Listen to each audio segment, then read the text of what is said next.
అందరికీ నమస్తే. ఈరోజు పరిగి ఎలక్షన్లో భాగంగా ఈరోజు రాత్రి సమయంలో కూడా ఎలక్షన్ల కోసం తమ ఓటర్లను ఏ విధంగా అడగాలని ఒక ప్రణాళికతోటి పక్కా ప్రణాళికతోటి పరిగిలో ఉన్నటువంటి ప్రతి ఓటర్ని తట్టి లేపుతున్నటువంటి వ్యక్తులు మిట్ట పరమేశ్వర్ రెడ్డి.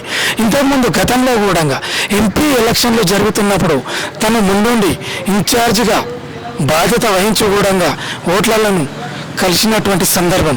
అదేవిధంగా బీజేపీ రాష్ట్ర నాయకులుగా పనిచేస్తున్నటువంటి వ్యక్తి మిట్ట పరమేశ్వర్ రెడ్డి గారు వారు మనతో ఉన్నారు. వాస్తవానికి కూడా ఇక్కడ ప్రచారం మీరు ఏ విధంగా చేస్తున్నారు, మీ యొక్క క్యాండిడేట్లను గెలిపించుకోవడానికి మీరు చేస్తున్నటువంటి ప్రణాళిక ఏందన్న? అసలు ఇక్కడ గతంలో మనము మొన్న జరిగిన పార్లమెంట్ ఎలక్షన్లో మనము 74,000 ఓట్లు సాధించడం జరగడం అయింది. ఆల్రెడీ సింబల్ పబ్లిక్లోకి వెళ్ళిపోయింది కాబట్టి ఆల్రెడీ పబ్లికే మాకు చెప్తున్నారు ఈసారి మేము బీజేపీకి సపోర్ట్ చేస్తున్నామని. పబ్లిక్లో మంచి పాజిటివ్ రెస్పాన్స్ ఉంది. మా కౌన్సిలర్స్ అందరూ కూడా యంగ్స్టర్స్ ఉన్నారు. మంచి పాజిటివ్ ఏ విధంగానైతే మనం ఓటర్స్ మమ్మల్ని రిసీవ్ చేసుకుంటారో మా రిసీవింగ్తోనే మాకు అర్థమవుతుంది ఓటర్స్ బీజేపీకి కమలంపూ వైపు ఉన్నారని. ఇంకా యూత్లో కూడా చాలామంది జాయినింగ్స్ అయినరు. ఈరోజు మా ఎంపీ గారు ఆల్రెడీ రివ్యూ మీటింగ్ చేయడం జరిగింది. మహారాష్ట్ర నుంచి ఐటీ మంత్రి ఎవరైతే ఇక్కడికి ఆశీష్ షేలార్ గారు వచ్చారో ఆయనతో కూడా చాలామంది యూత్ జాయిన్ అయినరు. యూత్లో ఆల్రెడీ బీజేపీ అనే పార్టీ బలంగా నాటుకుంది. ఇప్పుడు కొంతమంది ఎవరైతే మన ఎంప్లాయీస్ ఉన్నారో వాళ్ళందరికీ మనకు తెలిసిందే ఈ ప్రభుత్వం వచ్చినప్పటి నుంచి వాళ్ళకి డిఏలు లేవు, 6 డిఏలు పెండింగ్ ఉన్నాయి, పిఆర్సీలు పెండింగ్ ఉన్నాయి. వాళ్ళ పరిస్థితి చాలా దారుణంగా ఉంది. ఇంకా మనం ఇక్కడ అభివృద్ధి పరంగా చూస్తే పరిగిలో అసలు కాంగ్రెస్ ప్రభుత్వం వచ్చినప్పటి నుంచి ఎలాంటి అభివృద్ధి లేదు. ఒక డ్రైనేజ్లు ఓవర్ఫ్లో అవుతున్నాయి, దానిని సార్ట్అవుట్ చేసే పరిస్థితి ఎవరికి లేదు. కొన్ని వార్డులలోనైతే 30 ఏళ్ళ 40 ఏళ్ళ కింద వేసిన మోరీలు అవే మోరీలతో నడిపిస్తున్నారు ఓవర్ఫ్లో అయ్యకుండా. మనం బీసీ కాలనీ సైడ్ చూసుకుంటే కొద్దిగా వర్షం ఎక్కువ కాగానే ఆ కాలనీ అంతా మునిగిపోతుంది.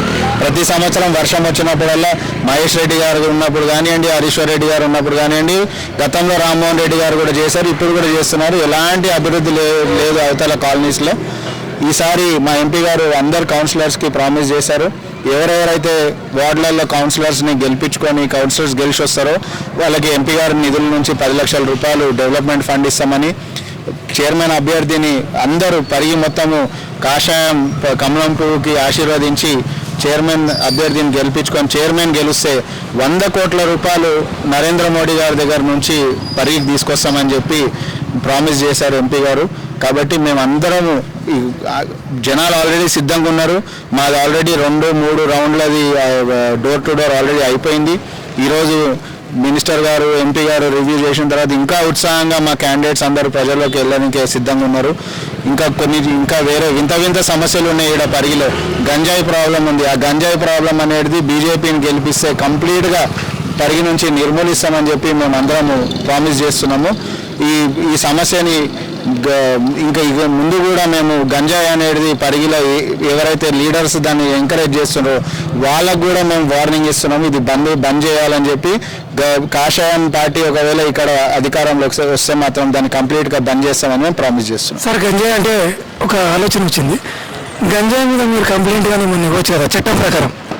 మేము ఆల్రెడీ ఎస్పీ ఇప్పుడు సిఎంఎస్ఓ గారు చక్రవర్తి గారు ఎస్పీ నార్కోటిక్స్ ఉన్నప్పుడు ఆయనకు ఆల్రెడీ రిప్రజెంటేషన్ ఇచ్చినాం మేము, ఇక్కడ గంజాయి ప్రాబ్లం ఉంది అని చెప్పి. ఆయన కూడా కొన్ని స్టెప్స్ తీసుకున్నారు. దాని తర్వాత ఆయన అక్కడ నుంచి ట్రాన్స్ఫర్ అయిన తర్వాత ఇప్పుడు ఎప్పుడైతే బీఆర్ఎస్ ప్రభుత్వం మారినప్పటి నుంచి కొద్దిగా సమస్య తీవ్రత తగ్గింది పరిగిలో. టీఆర్ఎస్ ప్రభుత్వం ఉన్నన్ని రోజులు ఈ గంజాయి ప్రాబ్లము రాష్ట్ర వ్యాప్తంగా ఉండే. వాళ్ళ పార్టీలో ఉన్న సీనియర్ నాయకులు కూడా రకరకాల డ్రగ్స్ వాడుతున్నారని చెప్పి మనకు తెలుస్తుంది ఆల్రెడీ.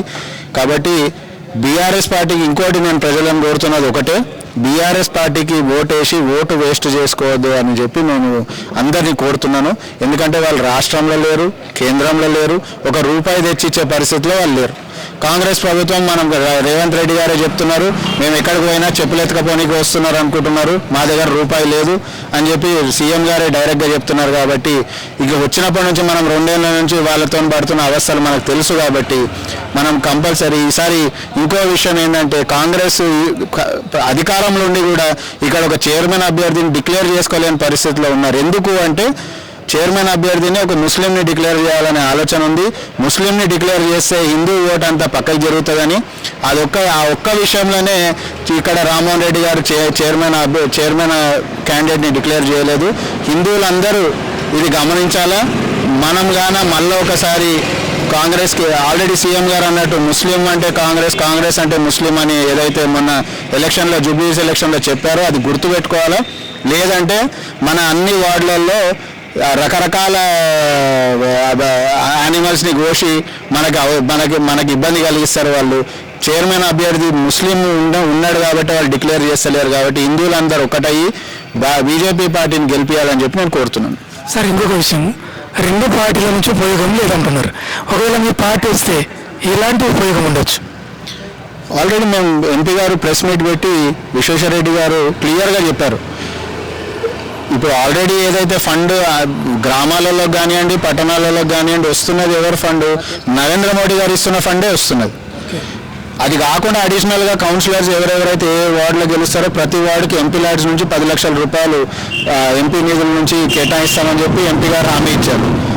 ఒకవేళ అందరి ఆశీర్వాదంతో పరిగిలగాన చైర్మన్ అభ్యర్థి గెలిస్తే 100 కోట్ల రూపాయలు డైరెక్ట్ సెంట్రల్ ఫండ్ పరిగి తీసుకొచ్చి మేము ఇక్కడ పరిగిని అభివృద్ధి చేస్తామని చెప్పి ఆల్రెడీ ఎంపీ గారు ప్రామిస్ చేశారు, వాగ్దానం ఇచ్చారు. కాబట్టి ఆ మాట మీద మేము అందరం కట్టుబడి ఉంటాం. కాబట్టి కంపల్సరీ పరిగిన అభివృద్ధి చేస్తామని చెప్పి తెలుసు. సార్ చివరిగా ఓటర్లను మీరు అడిగే విధానం ఏంటి సార్? ఓటు వేయమని సార్ ఆల్రెడీ గతంలో భారతీయ జనతా పార్టీకి ఓటు వేయమని చెప్పి రకరకాలుగా అడగాల్సి వచ్చేది. కానీ మాకు 2 బ్రాండ్ అంబాసిడర్లు ఉన్నారు. కేంద్రంలో నరేంద్ర మోడీ, మా దగ్గర కొండా విశ్వేశ్వరరెడ్డి. మా ఇద్దరు బ్రాండ్ అంబాసిడర్లు మా కమలంపూ గుర్తుకి ఓటు వేయడానికే సరిపోతారని చెప్పి మేము అనుకుంటున్నాం. ఓకే, థ్యాంక్ యూ అన్న. సరిపోతాం ఎక్కువ